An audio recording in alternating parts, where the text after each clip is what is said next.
we've covered most of the syllabus already. The problem is that I personally think we've gone too fast. That's why, for example, with enthalpy and entropy, I haven't really understood the concept. Also, it's the first time my school does the IB. Like, I'm the first cohort of students. Yeah, so it's been a bit difficult because the teachers don't really have that much experience. So maybe that has also influenced. When you have a reaction like NaCl solid, right, turning to aqueous means they are getting dissolved. So NaCl in the solid state, it's like this. The ions are together.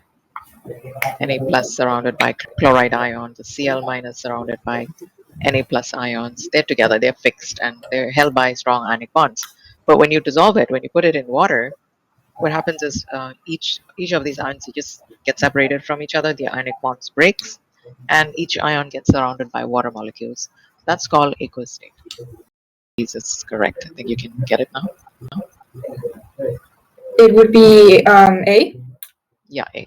So if we just put it in the equation and find the sign of delta G, then you're sure whether the reactor is spontaneous or not. Okay. So negative at low spontaneous low temperature, both are positive at high temperature. It's just like a trick. No, it is useful. It makes sense. So questions from this table, it comes in a paper 1, and you have less than a minute to answer paper 1 question. So it's always useful to have some trick up your sleeve. So they should be different signs. So delta H is negative and entropy is positive.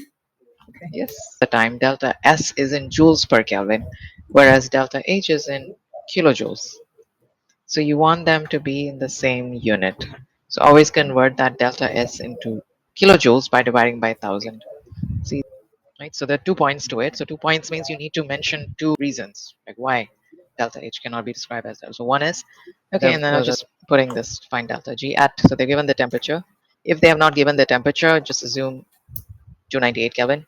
And don't forget, if they give the temperature in degrees, convert it to Kelvin, always. This question ended here, but sometimes there'll be another part that says, determine the temperature above or below which the reaction will be spontaneous. Okay.